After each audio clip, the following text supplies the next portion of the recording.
할렐루야.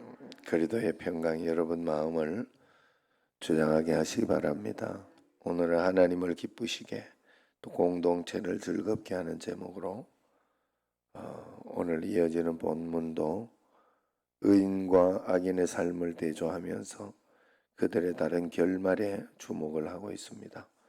특별히 의인과 악인이 이웃과 공동체에 미치는 영향을 강조하고 있는 그런 내용입니다. 1절을 보세요. 속이는 저울은 여호와께서 미워하시나 공평한 주는 그가 기뻐하신다. 이렇게 말씀하고 있죠. 속임수를 미워하시고 정직하고 양심적인 매매를 기뻐하신다는 것입니다. 무슨 사업을 하든 또 어떤 거래를 하든 눈앞의 이익 때문에 남을 속이지 말고 양심을 팔지 말자. 모든 것이 하나님의 눈앞에 있음을 기억해야 된다 하는 것입니다. 또 이것도 이렇게 잘 생각을 해보니까 장사라는 것은 어차피 이문을 남기고 하는 건데 한번 잘 생각을 해봐요. 이문을 남기고 하는 것이고 그런 것인데 그 이문을 남기는 것에 대한 공정성을 이야기하는 거죠. 그래서 이렇게 장사를 잘 하는 사람들 중에 하나는 또 잘 깎아주는 사람이 있잖아요. 특별히 우리 한국은 꼭 깎아줘야 되잖아요.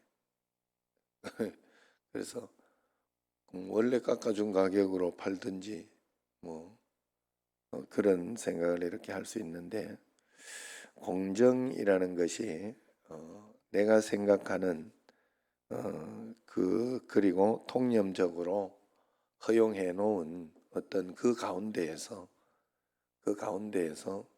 하나님 앞에서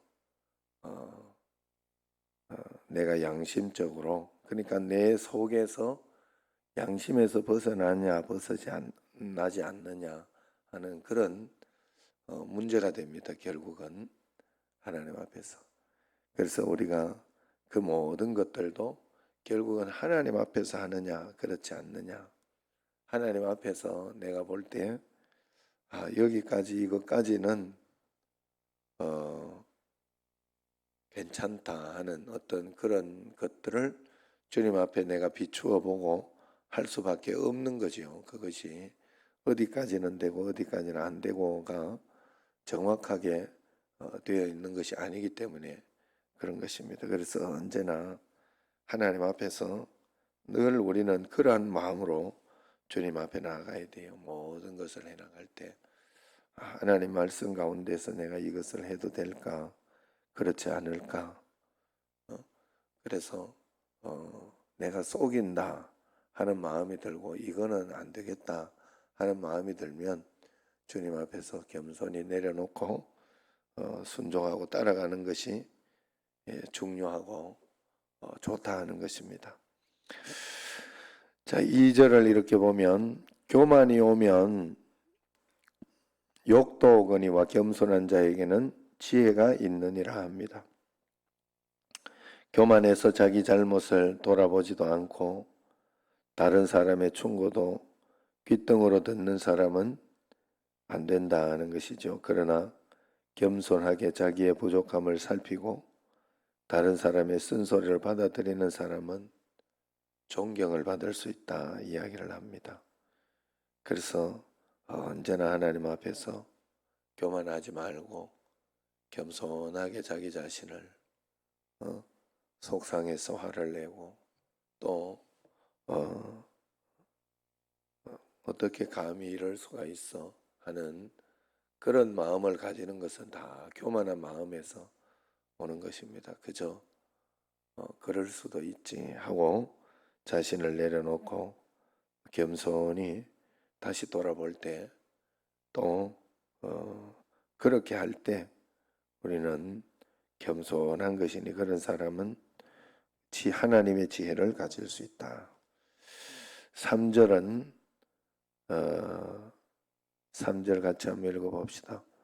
정직한 자의 성실은 자기를 인도하거니와 사악한 자의 패역은 자기를 망하게 하느니라 그랬어요. 앞길을 준비하는 가장 좋은 방식은 정직과 성실이다 하는 그런 말입니다. 장기를 부리는 사람이 앞서가고 성공할 것처럼 그렇게 보이지만은 실상은 그렇지 않습니다. 밝은 앞날을 맞이할 사람은 정직하고 성실하게 그리고 우직하게 말씀에 순종하며 한 걸음 한 걸음 따라가야 돼요. 그래서 정직과 성실은 하나님 보시기에 하는 그런 굉장히 좋은 믿음 가운데 하나입니다. 그래서 저도 이렇게 안 믿어지고 마음속에 안 믿어지는 것들이 태반이에요. 굉장히 많습니다. 여러분 막 잘 믿어지고 막 그 잘 마음속에 이렇게 늘 막 믿음이 충만하고 성령 충만하고 그러지 않습니다. 목사라도 늘 마음에 의심이 생기고 또 야 이거 큰일 났다 하는 걱정도 되고 두려움도 생기고 그렇게 해요. 그러나 그럴 때마다 그것을 그대로 받아들이고 두려워하거나 걱정하는 것이 아니라 정직과 성실로 이제 나아가려고 애를 쓰는 거예요. 그래서 그럴 때마다 이렇게 새벽 기도라든지 아니면은 내가 하나님 앞에 말씀을 읽고 감사일기를 쓰고 그렇게 하는 어떤 그런 내가 성실하게 해나가는 내가 하나님 앞에서 해나가는 그 성실함을 놓치지 않고 꼭 하나님 앞에서 철저하게 하려고 애를 쓰고 그러면서 그 성실함을 철저하게 유지를 합니다. 그게 다예요. 그게 믿는 것이고 그게 다라니까 하나님 앞에서. 그런데 참 신기한 건 그렇게 잘 유지하면서 한 걸음 한 걸음 끝까지 이렇게 가려고 애를 쓰고 노력하면서 이렇게 가다가 보면 그 성실함이 성공을 이루고 또 그 성실함이 이렇게 좋은 것으로 나아가게 된다는 눈을 번쩍 뜨고 나를 봐요. 어느 날부터 이 매너리즘에 빠지면 안 돼. 잠이 오면 벌떡이나 뒤로 나가. 그래서 하나님 앞에서 여러분들이 꼭 그렇게 해야 돼요. 지금 영상으로 보다가 또 자고 있는 사람이 있으면 눈을 번쩍 뜨고 나를 원망하지 마세요. 제가 이렇게 똑같은 어떤 톤으로 똑같이 이야기한다고 해서 잠을 자라는 소리는 아니야. 그럴수록 더 정신을 바짝 차리고 이렇게 말씀을 잘 들으려고 해야 돼. 자, 그리고 4절에서 6절까지 재물은 진노하시는 날에 무익하나 공의는 죽음에서 건지시느니라. 완전한 자의 공의는 하고 말씀이 나옵니다. 우리를 구원하는 것은 재물이 아니라 공의다 하는 것입니다. 그래서 공평하고 정의로운 삶은 심판날에 우리를 구원으로 이끌어 줄 뿐만 아니라 지금도 곧고 안전한 길로 인도해 주는 것입니다. 반면에 악하게 산 사람은 많은 재물로도 형벌을 피하지 못할 것입니다. 그렇기 때문에 재물보다 공의를 택하는 것이 지혜다. 겉으로 보이는 것보다 영적으로 하나님 앞에 내가 정직하게 행했으면 하나님 말씀대로 잘 순종했으면 괜찮은 거예요. 제가 이렇게 예전에 한번 그런 이야기를 한 적이 있죠. 자지 마라 이렇게 이야기를 하고 성민이한테 그렇게 했는데 억울하다고. 나는 요즘 이제 뭐 자다 말았다 했는데 자기는 안 잤다고 생각을 한 것 같아요. 앞에서 이렇게 볼 때는 보면 이렇게 했는데 안 잤다. 그래 그러면서 이제 과감하게 이렇게는 안 되겠다 이러면서 집을 나가더라 이 말이죠. 근데 그걸 보면서 이렇게 마음속에, 그리고 나서는 그 다음부터는 내가 뭐 다툴 일을 만들지 않습니다. 다투지 않고 그냥 늘 이렇게 이야기를 하고 말아요. 그냥 그렇다고 해서 내가 눈치 보고 뭐 끝까지 이야기도 못하고 눈치 보고 살지는 않아요. 그렇지는 않지만 그래도 이야기를 하고 그러면서 성경대로, 성경에서는 노엽게 하지 마라 그랬으니까 자녀 교육의 뭐 첫 번째 방법인 것 같더라고. 그래서 그 방법은 어쨌든 써야 되겠다 하는 마음으로 설득을 하려고 해요. 계속 설득을 하고, 설득을 한다고 되는 게 아니에요. 예? 그래서 기도하고 설득하고 기도하고 또 이야기해주고 양보하고 그러면서 이제 가고 있습니다. 그렇게 하는데 제가 마음속에 이렇게 그러면서도 이야기하는 것은 그런 게 있어요. 뭐가 있는가 하면, 내가 속상하고 억울해도 만약에 너가 하나님 앞에서 나는 안 그랬는데 정말로 그 나름대로 예전보다는 컨디션이 좋았던 거는 맞는 것 같아요. 맞는 것 같고, 그리고 그나마 자기 딴에는 잘 드린다고 안 잔다고 막 애를 쓰고 그렇게 했는데도 그렇게 보였으면 나 같으면 그냥 더 정말로 잘해야 되겠다 그렇게 보이나 보다라고 생각을 하고 그냥 그러고 말 텐데, 아직 어리니까 거기에 대해서 발끈하고 속상해하고, 여러분들이 우리가 하나님 앞에서도 마찬가지, 어떤 일에 있어서 나는 이게 아닌데 너무 억울하다, 너무 속상하다 하는 그런 마음이 들어도 내가 하나님 앞에 바르게 했으면 거기에 대해서 이야기할 게 없어요. 그냥 하나님은 봐주셨잖아요. 내 일을 하나님은 봐주셨고 하나님은 알고 계시잖아요. 그걸 하나님께 맡길 수 있는 게 믿음이에요. 하나님께 맡기고 나는 아무 일 없었다는 듯이 하면 언젠가는, 만약에 그게 정말 억울하다면 하나님이 언젠가는 밝혀주시고 아니면 가르쳐 주시고 그런 일들이 반드시 있을 것이다. 그래서 하나님 앞에 할 수 있는 어떤 그런 것을 여러분들이 보고 꼭 맞아야 된다 하는 거예요. 겉으로 보이는 내가 어떤 것으로 뭐 이렇게 이야기를 해놨다고 해서 아유 뭐 믿지 않으려면 놔둬라. 예? 그렇게 하고 해야 되지. 그걸 가지고 막 억울해하면서 속상해하면서 그것 때문에 싸움이 일어나고 그렇게 할 필요가 없다 하는 거예요.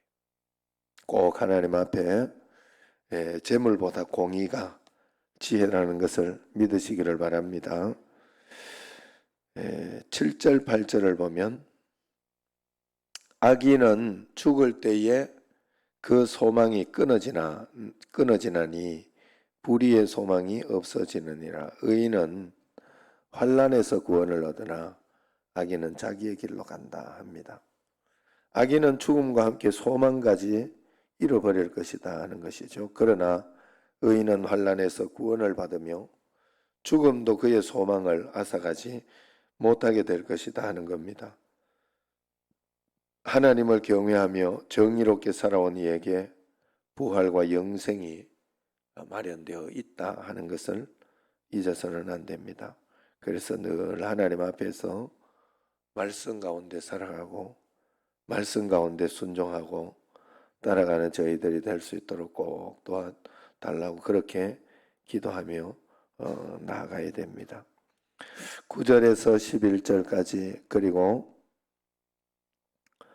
14절을 이렇게 보면, 의와 악은 이웃과 공동체에도 영향을 미칠 수 있습니다. 악하고 어리석은 사람이 있으면 공동체가 위기를 겪지만은 지혜로운 사람이 있으면 공동체가 이로움을 받아 누릴 수가 있습니다.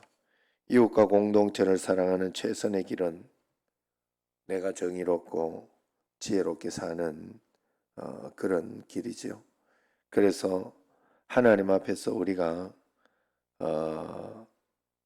정의롭고 지혜롭게 하나님 말씀대로 순종하며 잘 따라가려고 하나님 앞에 해야 되지.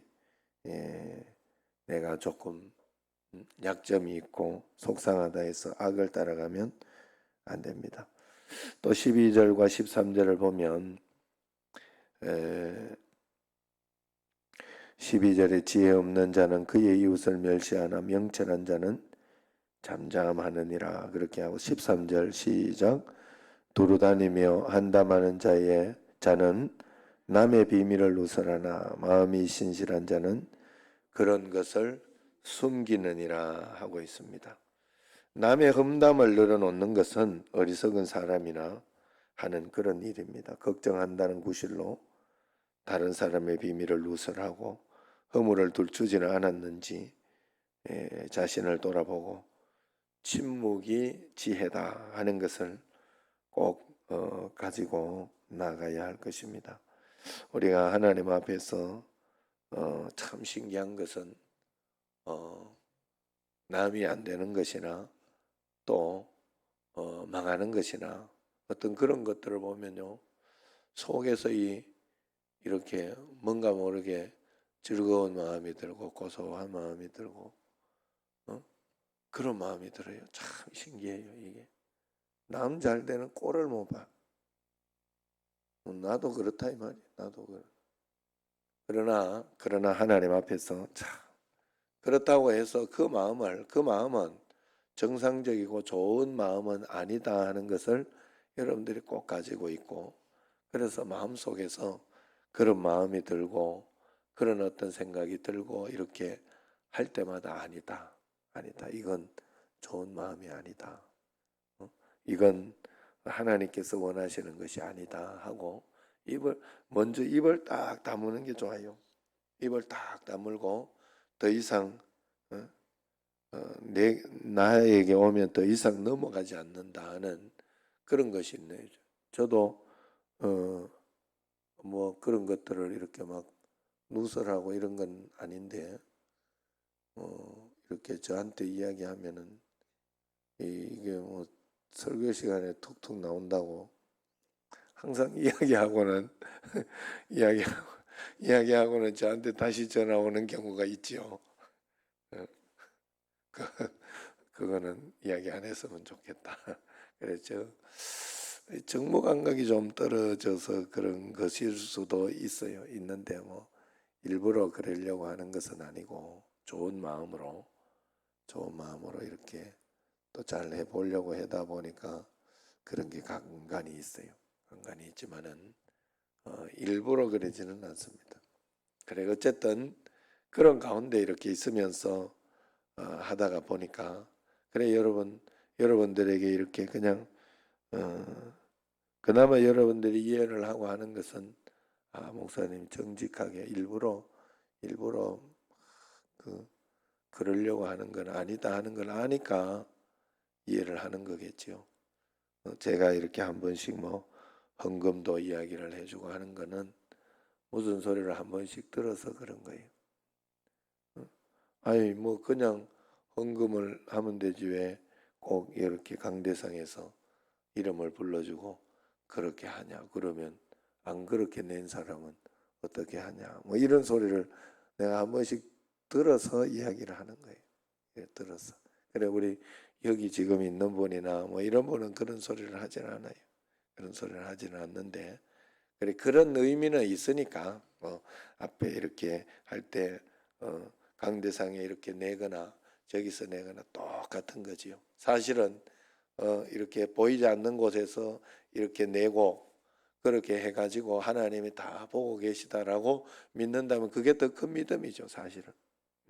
그러나 사실 저도 이렇게 보니까 여기에 이름을 불러달라고 내가 내는 것이 아니라 하나님 앞에서 그렇게 내는 것이 아니라 자꾸 저기 해놓고 이 사람이라는 게 자꾸 잊어버리더라고.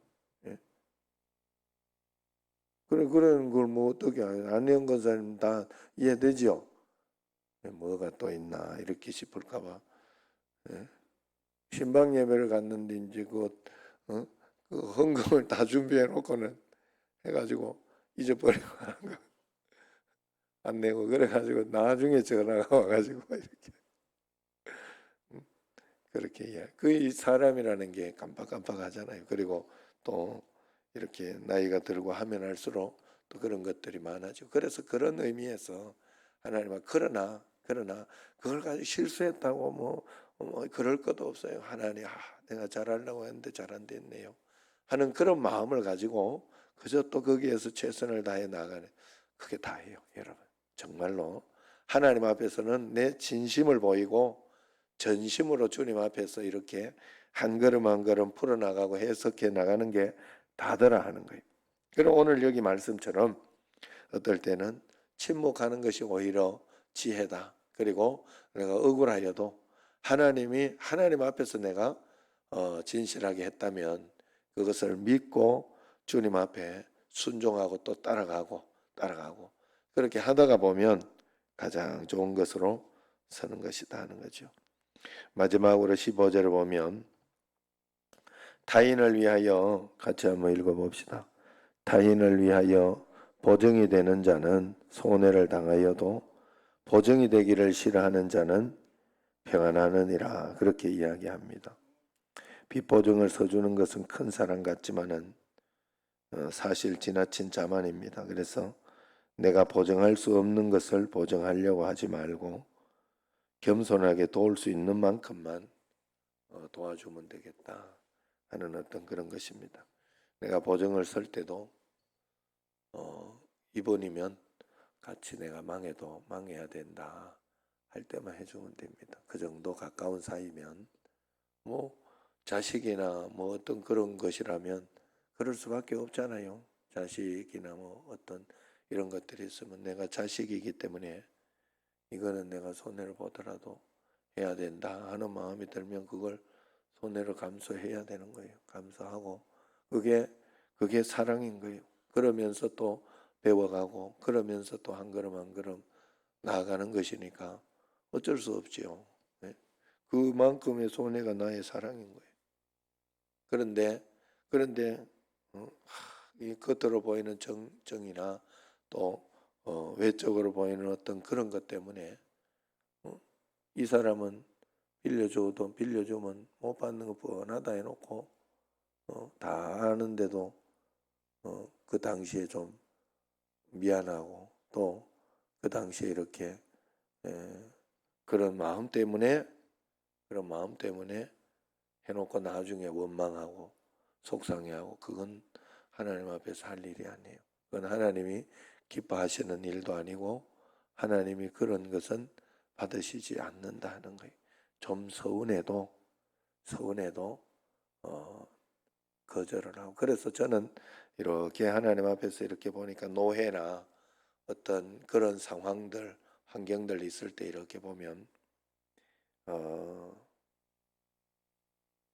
언제나 하나님께 먼저 지혜를 구하고 그 다음에는 또 이렇게 할 수 없는 것이 있다 그러면 그걸 가지고 안 됩니다.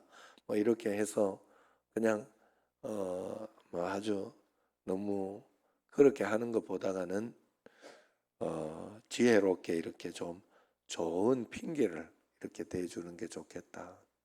안 될 때는 기왕 안 되는 거 좋은 핑계를 대줘서 지혜롭게 잘 넘어가는 것도 괜찮겠다 하는 그런 마음이 들어요.